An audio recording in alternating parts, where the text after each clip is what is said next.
45 TV's celebration of high school hockey is proudly presented by Friends and Bank and Trust. Your local Friends and Bank and Trust office is a rock-solid ally for families, farms, and businesses. Friends and Bank and Trust. Real people, real results.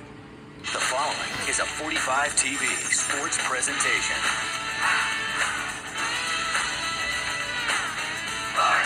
TV.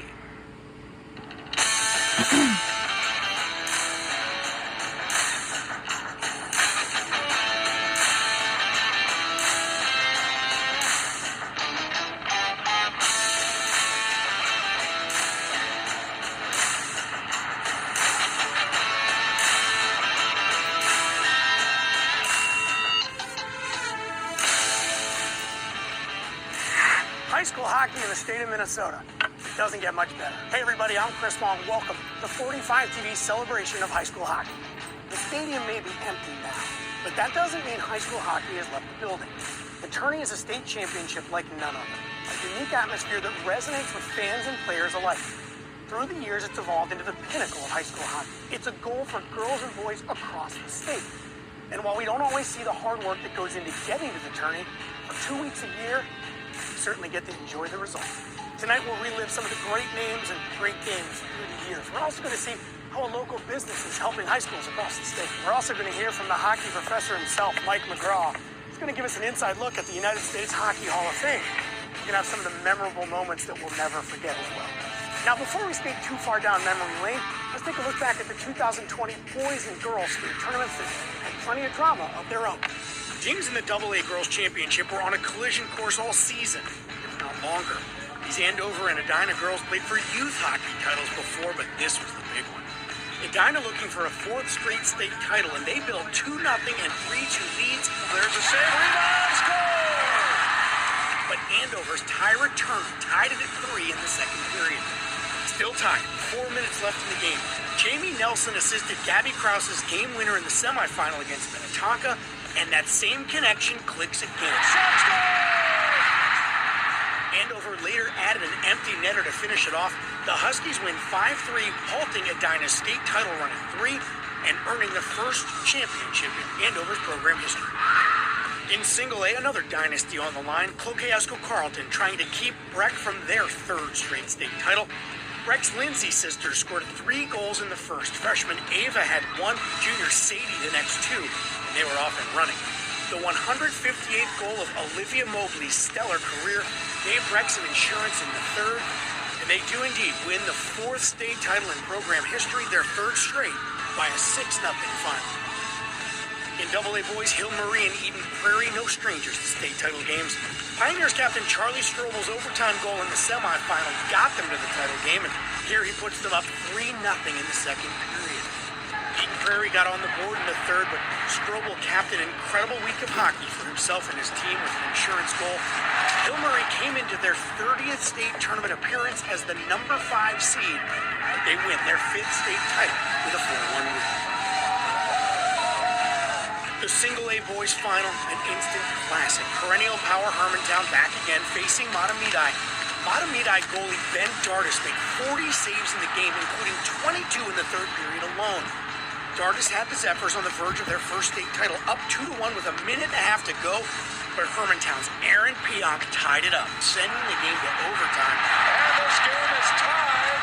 In overtime, well, they'll never forget the name Colin Hagstrom in Matamidi. Late in the first overtime, he delivers the Zephyrs the championship-winning goal. In their 12th tourney appearance, Matamidi finally head home as state champions. While 2020 state tournament had quite the finish, it seems every year there's a player, a goal, a game worth remembering forever. While there are too many highlights to count, here are some great ones from the boys and girls tournaments through the years. From 1948 to 1951, John Mayasich guided Evelyn to 4 straight titles. He still owns the state tournament record for most points, with 46. You want to talk points? How about Dave Spihar in 1995? He put up 9 points, which came as the result of 3 consecutive hat tricks. The following year, he had 2 hat tricks in 3 games. And if you're talking goals, well, you have to mention Grant Bessie. In 2012, in the championship game, Bessie netted 5 goals, 3 of them shorthanded, as Benilde St. Margaret's beat Hill Murray 5-1.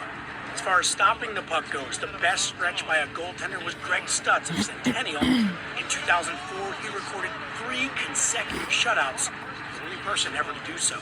How about great finishes? In 1955, Minneapolis South beat Deep River Falls in the longest game ever played, 11 overtimes in a 3-2 victory. But everyone always talks about the 5 overtime game in '96. We'll have more on that in a bit. In 2011, Duluth East suffered another heartbreaking loss. In the championship game, Eden Prairie outlasted the Greyhounds 3-2 as Kyle Rao became a legend for the Eagles. And if you're talking legends, look no further than Willard Eichela. The man in the houndstooth hat notched 8 titles for Edina. The Hornets have 12 state crowns overall. There were great runs by teams: Edina, Evelyn, Roseau, and International Falls, but the 3-year run by Bloomington Jefferson from '92 to '94 was a steamroller. On the girls' side, it all began in 1995 at Aldrich Arena. Michelle Sikic scored 3 goals in the semifinals and the game winner in the championship as Apple Valley became the first ever girls state hockey champs. The first family of girls hockey stepped into the spotlight in '96. Winnie and Chelsea Brodt are among the all-time greats. They helped Roseville win their first title. Hibbing was the first championship team from up north. Their star, Amber Fricklin, scored 4 goals in the championship win over Egan. Speaking of Egan, they've never won a title, but they do have a Hall of Famer. Natalie Darwitz didn't play high school hockey after her sophomore year, but still is the all-time leader with 24 tournament goals. The girls' tourney was broadcast live on television for the first time in '98, and we saw a thriller. Leslie Stone's goal, a minute 25 into overtime, gave Apple Valley a second title. The Curtin sisters took the torch from the Brodt girls in Roseville. Rhonda Curtin scored 4 goals in winning the 1999 final. Sister Renee finished her career with 544 points.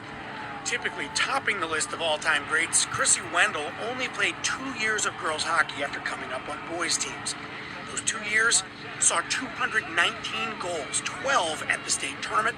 She had 3 goals and 2 assists in Park Center's win over Anoka for the title in 2000. She scores! Girls hockey split into 2 classes in 2002. South St. Paul owned the era. Girls hockey's first dynasty won 4 titles in 5 years.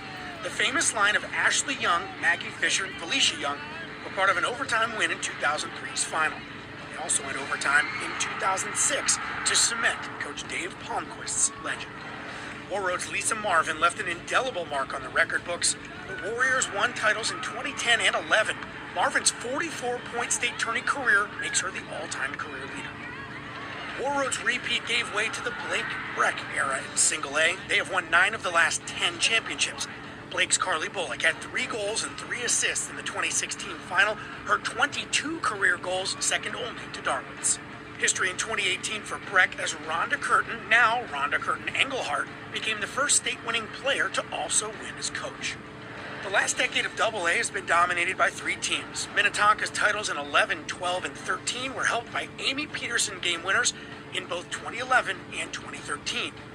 Hannah Brandt was Ms. Hockey in 2012. She didn't win a title, but helped build the foundation for Hill Murray's back-to-back titles in 14 and 15.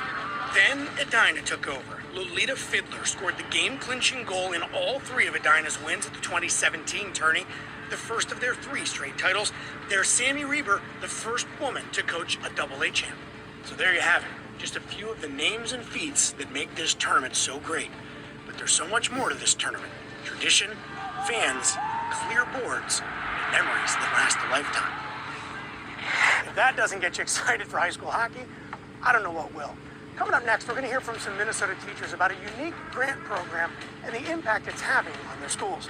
First, another memorable moment in state hockey history.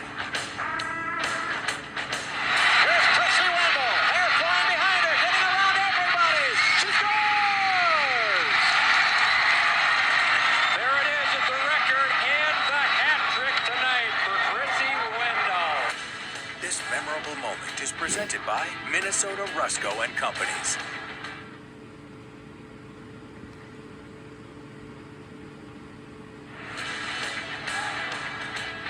Welcome back to 45 TV's celebration of high school hockey. We all know high school sports have been different for everyone this year, but a local business is banking on things getting back to normal. Tonight, see how their grant money is going a long way in Minnesota communities.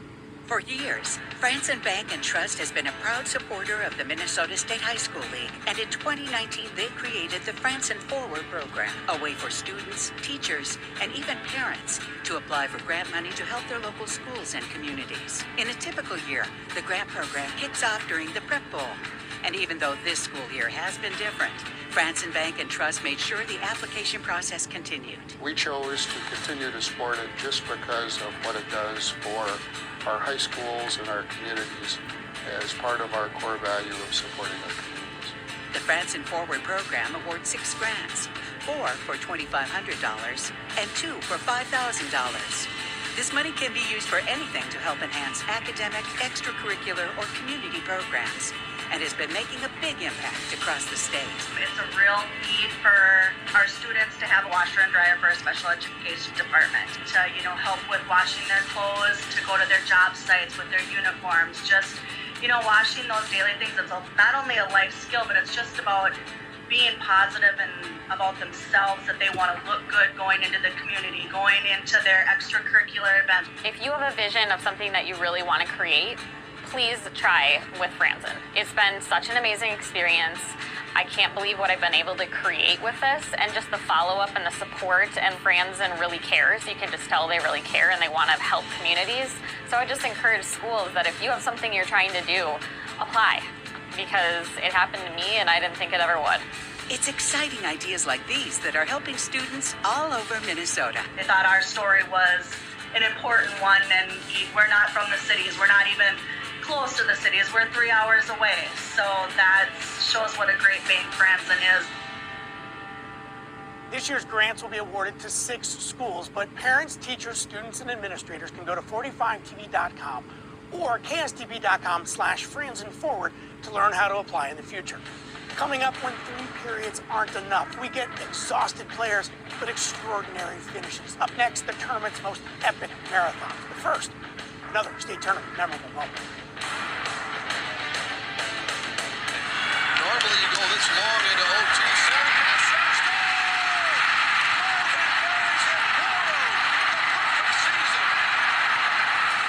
This memorable moment is presented by Minnesota Rusco and Companies.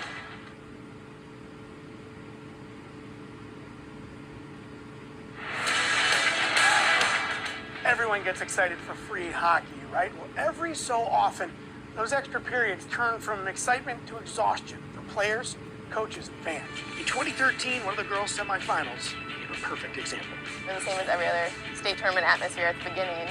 No, the first part of 2013 semifinal between Lakeville North and Minnetonka gave no hint what lied ahead. We started out a little rough. I had the first 2 shots going on me right away. Shots go! So I figured it was going to be a long game, but I didn't realize it was going to be that long. At one point we were up 3-1, and they came back later in the game and tied it 3-3. But that game had everything, because it did start out as more of a scoring fest. Christy Vedder's 2 goals for Lakeville North did tie it at 3, sending the state semifinal to overtime. I was mostly thinking, take it one thing at a time. I wasn't trying to focus too much on what was going to be ahead. Every almost goal and every missed shot was an emotional roller coaster.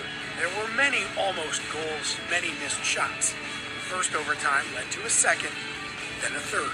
You always think, okay, this is a shift. We're going to go out and score a goal, and this game's going to end. And it just didn't. Final second, the horn blows. Then a 4th overtime, and a 5th. We are now in the longest game in girls' state high school history. The goalies combined for 108 saves. It was definitely mentally exhausting. We didn't even know what we were saying in the locker room because we already said it about 15 times. I looked over at Buck, coach over this, and we both had our hands up in the air like, this is great. Finally, 4 minutes into overtime number 6, Amy Peterson's name was etched into state tournament history. Minnetonka scores! Laura Bowman crossed it over, and I believe it hit off the defensive stick, and it came up, hit her in the chest, and it went in the net. My heart just stopped. As a goalie, you can tell when something's behind you. I, along with all of my teammates, were just relieved the game was over, and we ended up on the right side of things. When the game was over, my body finally was like, oh, I am in a lot of pain. The hockey lords were with us for a while, and we didn't get the bounce at the end there, but I still think that's probably the best game I've been involved with coaching. So many people were watching the game. I have had comments from people in different states or just talking to strangers. They're like, oh yeah, I remember that game. I just hope that everybody keeps talking about it. It's kind of a fun thing. Not to be outdone, the boys tournament has had some overtime classics of its own, but the one everybody remembers, the state semifinal 1996, Duluth East against Apple Valley. 45 TV's Tom Hauser has the story in a piece that was produced for the 10th anniversary of this game.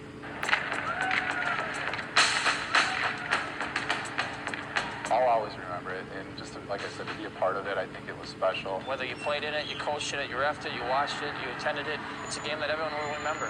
Apple Valley versus Duluth East, the late semifinal game in 1996 that started March 8th and ended March 9th. 3 periods and 5 overtimes later. Usually when you see an overtime, it's real close checking, everybody waiting for somebody to make a mistake, and there was none of that. Duluth East tied the game in the final minute, starting the series of overtimes that would brand the game as legendary. Reed in the corner took it in behind the net. Chris was cutting to the front of the net. He was wide open. No one picked him up, and he banged it in. When we scored, I didn't think that there was any way we'd lose. You know, it's kind of like, well, if we scored this goal, why would we lose the game? And there's got to be a reason we scored this goal. Ironically, in a game that featured offensive chances, the goaltender stole the show. The Greyhounds' Kyle Colquist making 49 saves, and the Eagles' Carl Gehring setting a tournament record with 65. The Civic Center game clock ticked down 93 minutes and 12 seconds, making it the longest game in tournament history. And I just remember walking out of the locker room, skates soaking wet, legs just like jello, you couldn't barely move. I think what people don't realize is that was basically a two-line game. It became a game of fatigue. I remember being at a face-off and talking to the forward on Duluth East, and we both looked at each other and said, when is this game going to be over? I can remember people bringing in oranges and coach telling us to eat oranges, drink lots of water. Sitting like leaning against the boards and watching 19,000 fans do a wave. It was one of the most unbelievable waves I've ever seen. We think Dave Spear is one of the greatest scorers in high school history, and he had umpteen chances to finish that game, as did Eric Westrom on the other side. I just remember everybody looking at each other going, is this happening? At 1:39 a.m., Plays it on in front. it ended. Hops away from Sitchkich, but now Dwyer scores! It's over! It set a screen.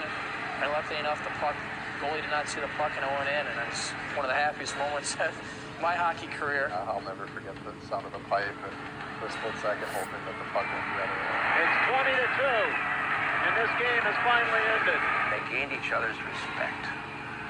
It was a game where something was bigger than the wind. It started off as a normal hockey game with 2 good teams, and it just went on, and you know, it progressed into something a lot larger than just 2 good hockey teams playing. What a game, but who knows? Maybe the next overtime classic is right around the corner. Up next, an inside look at the United States Hockey Hall of Fame. Why every hockey fan should make the drive up to Evelyn, Minnesota. But first, another state hockey memorable moment. 3-on-1. Here's McMillan in, cross ice. They tried to give it back, shot. Oh, it's over! A championship winner for Leah Schwartzman. This memorable moment is presented by Minnesota Rusco and Companies.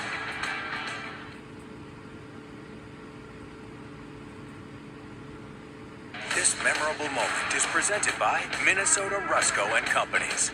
Watkins again. Here's his wrist shot loose. He doesn't see it. They score!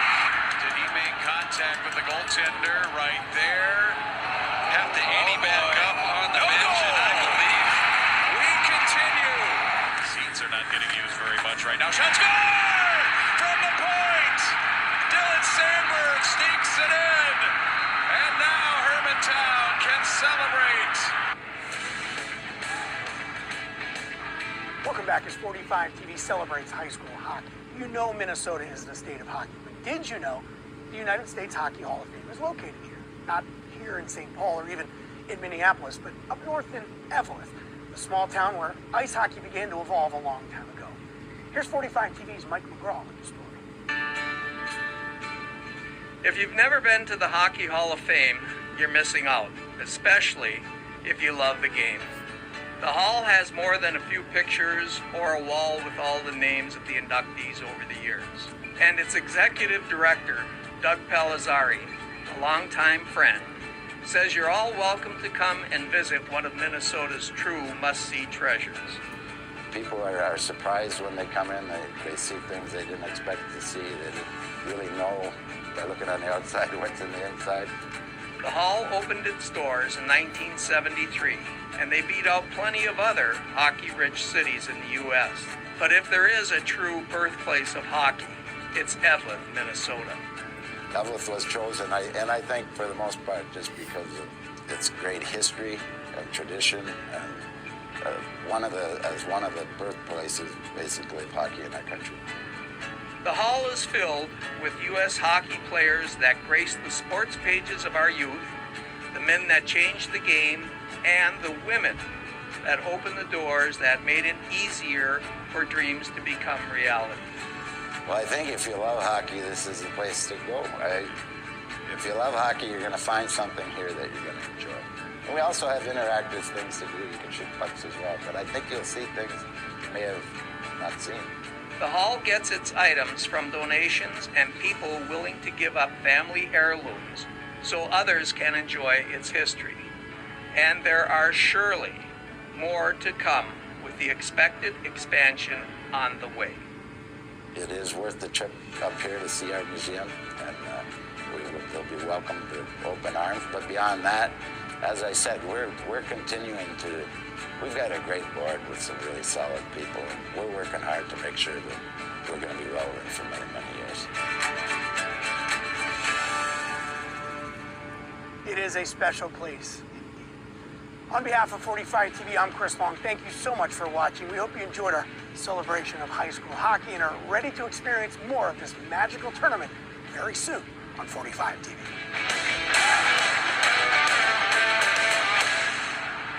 45 TV's celebration of high school hockey has been brought to you by Friends in Bank and Trust. Your local Friends in Bank and Trust office is a rock-solid ally for families, farms, and businesses. Friends in Bank and Trust. Real people, real results.